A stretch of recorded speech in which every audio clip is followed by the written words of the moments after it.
आपने जेन्युइन तरीके से 76 सीट जीता, कांग्रेस ने 99। तो आपसे बड़ा तो कांग्रेस। पकोड़ा तलिए हम जैसे लोग बोल रहे हैं, कब हमें अंदर कर दिया जाएगा, कब पिछोड़े पे डंडा मारा जाएगा। कहेंगे मेरी सरकार थोड़ी है, मेरी गारंटी गई, मैं 56 इंच का नहीं हूं, मैं शेर नहीं हूं, ये तो गठबंधन का है। नीतीश कुमार जेडीयू का 12, उधर जो है चंद्रबाबू नायडू का 16, ये 16 और 12 28 होते हैं, ये घसक गए।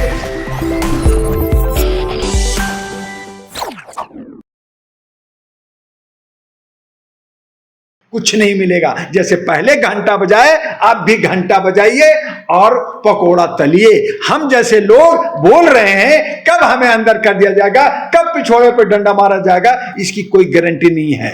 ये गारंटी उनकी कहां गई कि मोदी की गारंटी काहे को भाई। मैं तो कहा ना कि भैया 76, आपने जेन्युइन तरीके से 76 सीट जीता, कांग्रेस ने 99। तो आपसे बड़ा तो कांग्रेस। फिर बाकी 29, फिर 30, फिर 37, फिर 13, फिर 39।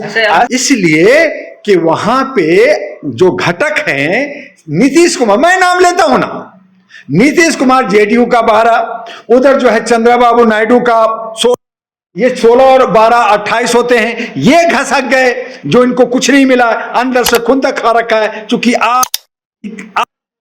आंध्र प्रदेश में विजयवाड़ा में वहां पे यूथ है, तो वो गए हुए प्रधानमंत्री सब लोग गए हैं, तो इसलिए खामोशी है। ये खामोशी महीना 2 महीना 3 महीना कितना होता है, लोगों को जो चाहिए था वो नहीं मिला है, जैसे तैसे रेवड़ी बांटा गया है। तो इन तमाम चीजों को देख करके कि ये सब रेवड़ियां बांट करके लूट खसोट कर रहे हैं। और विपक्ष भी, जहां मैं कांग्रेस का भी नहीं हूं, मैं कांग्रेस को भी कह रहा हूं कि वहां सोनिया गांधी, राहुल गांधी को क्या चाहिए, सरकारी बंगला चाहिए, जेट सिक्योरिटी चाहिए, वीआईपी कल्चर में रहना है, एक संसदीय अध्यक्ष, एक विपक्ष का बन गए हैं, फूले हुए हैं। उनको चाहिए जनता से। कहां गया लाख रुपया देना है, वो फिर कहां गया, सब खत्म हो गया ना। कि लाख रुपया नौजवानों को दूंगा, नौकरी दूंगा, खटखटा खट करूंगा, फट फटाफट करूंगा, ये खटखटा खट फट फटाफट सब हवा में गया। तो इस तरह से हवा में गया। उधर जो है मोदी जी और योगी जी और बाकी लोगों ने जो वादा किया, वो भी सब गया। वो भी कहेंगे मेरी सरकार थोड़ी है, मेरी गारंटी गई, मैं 56 इंच का नहीं हूं, मैं शेर नहीं हूं, ये तो गठबंधन का है। गठबंधन जो कहेगा करूंगा। अब जो है नायडू ने कहा मैं मुसलमानों का आरक्षण दूंगा, ये सब दूंगा, उसका कुछ है। किसी ने जनगणना, किसी कह रहे जी ये मेरा तो मामला नहीं है, अब तो खिचड़ी हो गया है, अब देखेंगे जो सब कहेगा तो होगा, नहीं तो हम तो मजे मजे करेंगे। तो ये मजे मजे की सरकार बनी है। इसमें जनता पीसी जाएगी, जनता के हक अधिकार छीने जाएंगे, उसकी आर्थिक आजादी छीनी जाएगी, उसकी सामाजिक भागीदारी छीनी जाएगी, उसकी शिक्षा, स्वास्थ्य, सुरक्षा छीनी जाएगी। महिलाओं के साथ जो बेविचार हो रहा था, महिलाओं के साथ रेप हो रहा था, वो संख्या बढ़ेगी और जगह जगह जो है लड़ेंगे। हिंदू मुस्लिम में लड़ाया जाएगा। अभी 2-4 दिन के बाद बकरीद, बकरे का एक कुर्बानी का त्योहार आ रहा, वो शांति से निकल जाए या कहीं लड़ाई करवाना करा दें। अभी से सुगबगाहट शुरू हो गई है कि हम जो है सड़कों पे नमाज नहीं पढ़ने देंगे। तो ऐसी सूरत में कहीं कलश न हो जाए। हम चाहते हैं आपके चैनल से कि वो शांति के सद्भावना के साथ मिलजुल करके रहे, त्योहार मनाएं और सही तरीके से, अगर नमाज भी ना हो लेकिन खून खराबा ना हो, वो भी ज्यादा एक इबादत से कम नहीं है। कि हम घर में भी नमाज पढ़ सकते हैं, मस्जिद में जगह ना मिले तो सड़क पर ना पढ़ें, लेकिन हम किसी से टकराए नहीं। ये मैं अपील करना चाहूंगा। और इनकी मंशा जो है लड़ाने का और भिड़ाने का, इनकी मंशा खत्म हो और सबके हक अधिकार, सौहार्द और सामाजिक सौहार्द, प्यार बटा रहे, यही हम चाहते हैं। लेकिन इस सरकार से जनता को जो उम्मीद बांध रखी है, जनता गई भाड़ में। क्योंकि जनता की सरकार नहीं है, ये जो है लोकतंत्र की सरकार नहीं है, ये गुंडे बदमाश लोमड़ियों की, चट्टे बट्टे लोग हैं, क्रिमिनल लोगों की है। और जो है ये गैंगस्टरों की सरकार बनी है, जो पैसे के पे गेम पे ये जो है हॉर्स रेडिंग करके, खरीद फरोख्त कर करके, कोई इधर जाएगा कोई उधर जाएगा, दल बदलू कर करके, जोड़ तोड़ कर करके ये सरकार चलेगी।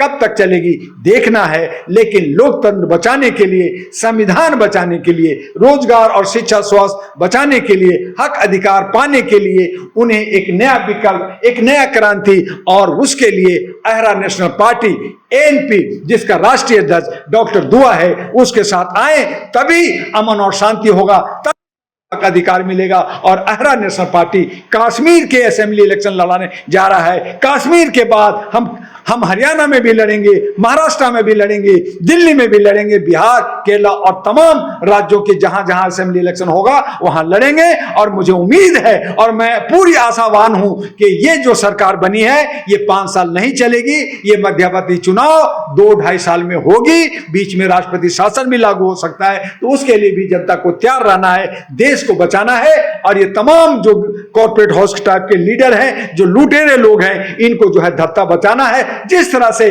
आपने बहुत सारे बीजेपी के 17 मिनिस्टर को और दूसरे विपक्ष के मिनिस्टरों को हरा, बड़े दिग्गजों को हरा है, इन तमाम को हराना होगा। और नए युवा युवतियों को जो 65 करोड़ की आबादी हमारे भारत में रखता है, उनमें से ला करके एक नया सवेरा, एक नया देश हमें बचाने के लिए, बनाने के लिए अहरा नेशनल पार्टी एनपी के बैनर को थामना होगा। जर्नलिस्ट महोदय, ये लोगों को दिग्भ्रमित करने के लिए, जनता को दिग्भ्रमित करने के लिए, मुख्य मुद्दा से भटकाने के लिए ये बहुत सातिर गेम खेल रहे हैं।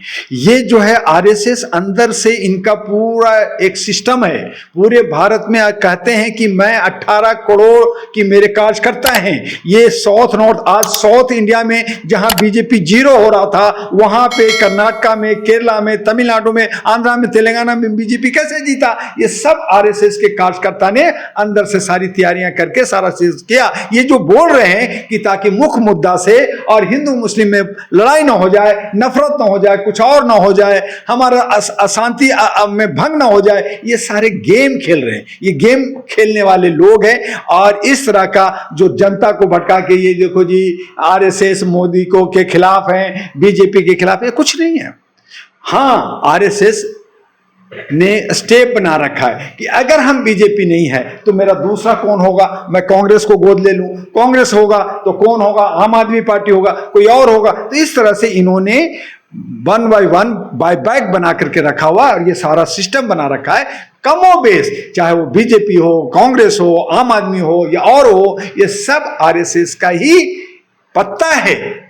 ये उसी का शतरंज है। और इसीलिए मैं कह रहा हूं कि ये तमाम कॉर्पोरेट कंपनियां टाइप की जो पार्टियां हैं, ये सिर्फ मुद्दा भटकाने के लिए, ये नफरत की राजनीति को करने के लिए, ये जनता जो है को दिग्भ्रमित करके कि मैं आपका हितैषी हूं, इसलिए ये सब शगुफा पहुंचाया जाता है। और ये सब मोदी मीडिया के थ्रू आ रहा है, सोशल मीडिया के थ्रू नहीं आ रहा है, आम जो अच्छे जर्नलिस्ट हैं उनके थ्रू नहीं आ रहा है, जो कार्यकर्ता सोशल वर्क उनके थ्रू नहीं आ रहा है। ये सब इन्हीं के चट्टे बट्टे लोग हैं। और यही लोग जो अपने आप को कहते हैं कि मैं राम को लाया हूं, एक्चुअल में ये रावण हैं, ये दुष्ट लोग हैं। और राम को आगे रख करके संविधान के किताब को चूम कर करके ये ड्रामा और जनता को दिग्भ्रमित करके 85 और 90% को बेवकूफ बना करके, चूंकि 85-90% के जो हिस्सेदारी है उनके बीच में नेता नहीं है, वो बिके हुए लोग हैं, उनको खरीद कर करके ये सब गेम हो रहा है, ये गेम खेला जा रहा है।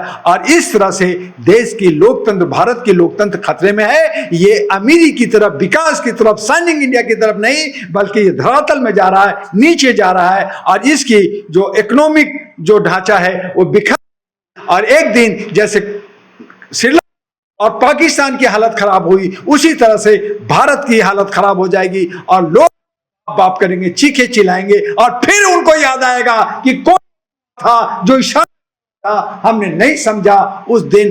कहते हैं कि चिड़िया चुग गई खेत, तो अब काहे का, तो अब जब खत्म तो आप रोने से कुछ नहीं होगा, ढाक का 3 पात होगा और हमें कुछ नहीं मिलेगा। हमें अब संभलना होगा और इनसे निजात पाने के लिए एक जन क्रांति, एक बदलाव, एक परिवर्तन की आवाज देनी।